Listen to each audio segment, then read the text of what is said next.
I apologize to those that planned on getting a couple of minutes nap, but we're going to start out with what I like to call congregation participation. I want you to raise your hand if you believe Jesus is coming back. Father, it looks like we're in the right place. That's good. As Catholics, we do believe that Jesus is coming back. It's an essential part of our faith. As a group, we profess this belief every time we come to Mass. In a few minutes, we will all profess together, He will come again in glory to judge the living and the dead, and His kingdom will have no end. I do have one more congregation participation question.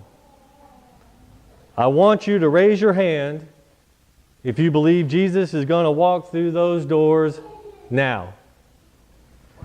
Oh, quite a different response. When I was driving on vacation a few weeks ago, I must have passed 100 of small churches.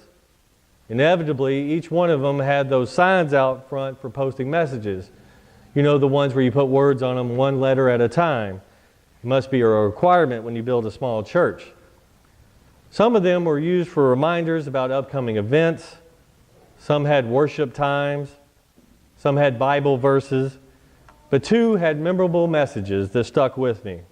I'm going to save one for a later homily and share one with you now. The one I'm going to share with you now simply said, Jesus is coming, ... soon. Jesus is coming soon. But when is soon? People have been trying to answer that question ever since Jesus ascended to heaven. The apostles believed that Jesus was going to return during their lifetimes. If you look at St. Paul's earliest writings, he too believed that Jesus would return during his lifetime. Later on, he realized that it might not happen, and the tone of his writings changed. History is littered with predictions about when Jesus is going to return. John Wesley, who founded the Methodists, predicted Jesus would return in 1836. He was wrong. Joseph Smith, who founded the Mormons, predicted Jesus would return in 1891. He was wrong. Isaac Newton, for as smart as he was, predicted that Jesus would return in 2000. He was wrong. Jerry Falwell predicted that Jesus would return by 2009. He was wrong. These are just a few of the predictions that have been made, and I'm sure there are going to be hundreds of more. And I guess, eventually, somebody's going to be right. And for those that don't predict an exact date, they look at our world for the 7 signs mentioned in the book of Revelations, signaling Jesus' return. They look for the arrival of an Antichrist, war, famine, pestilence, strong persecution of Christians, signs in the heavens, and judgment. Now these people may be on to something, because if you look around, you can make an argument that some of the signs are already here. So why are we so infatuated with knowing exactly when Jesus is going to return? I liken it to when you're a kid and or your parents leave you at home alone with a list of chores to do. Now I see some kids here, and I'm sure they don't do this, but when I was a kid, I never started my chores right after they left. I goofed off all day and messed around and played video games until about an hour before they came home, and then I rushed and got my chores done. And this was a beautiful plan when they came home when they were supposed to. Unfortunately, a few times they came home early, and boy was I in trouble. Jesus is like the parents that have gone out and left the kids with chores to be done while He's gone. The Master is away, and we as servants have work to do while He's gone. And we try so desperately to figure out when He is coming back so we know how long we have to goof off and still get our work done before He returns. While I was doing research for this homily, I came across an interesting quote. It said that one of the most dangerous words in the English language is tomorrow. When you think about it, it sure is true. We take tomorrow for granted. Now, if I could sing like Deacon David or our choir over here, this is where I would bust out in song from the musical Annie. But you can bet your bottom dollar I'm not going to do that. We take tomorrow for granted. We believe we have time.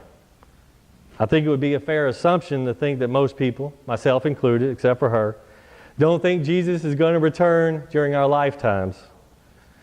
We tell ourselves that we have our entire lifetime to goof off and then get our work done at the last minute. And we're right. Well, sort of. We do have our entire life to goof off and get our work done at the last minute. The problem is we're not guaranteed tomorrow. We're not even guaranteed the rest of today. We really don't know how long our lifetimes are going to last. We all know someone or have heard of someone dying unexpectedly. Someone dying much too young. Someone dying tragically in some kind of tragedy or some sort. We don't know when our time will come.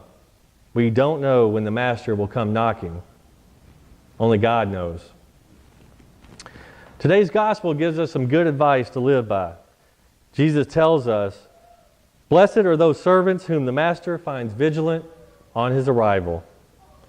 Jesus is calling us to be vigilant because as he goes on to tell us, "For at an hour you do not expect, the Son of Man will come."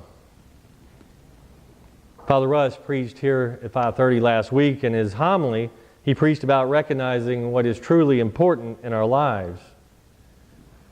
He surmised that at our cores, we know what is truly important. And I agree with him. When faced with our own mortality, we do the things we ought to be doing all along. But for many of us, our own mortality never hits us in the face. And we get caught up in dealing with what we deem to be urgent instead of what is truly important. The urgent things always take priority over the important things, and the important things get neglected. We never get around to forgiving others. We never get around to asking for forgiveness. We never get around to saying, "I love you." After all, we can do those things tomorrow. Brothers and sisters, we are gambling with eternal consequences. We are gambling that there is either going to be a tomorrow or that Jesus won't come back today. So far we've been right, but we will eventually be wrong. As they say in the casinos, the house always wins. One day, either there is going to be no tomorrow for us, or Jesus is going to return while we are still alive.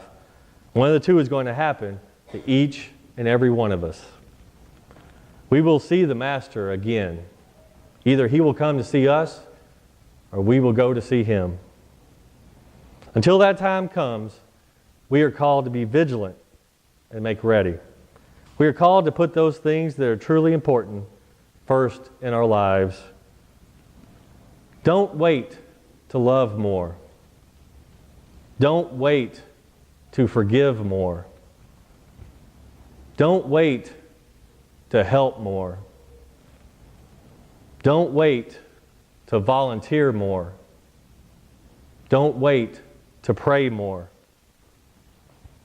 Don't wait to do the things you ought to be doing, and don't wait to stop the things that you shouldn't be doing. Be vigilant. Be ready. Gird your loins and light your lamps. Be ready to open immediately when he comes and knocks. For after all, Jesus is coming soon.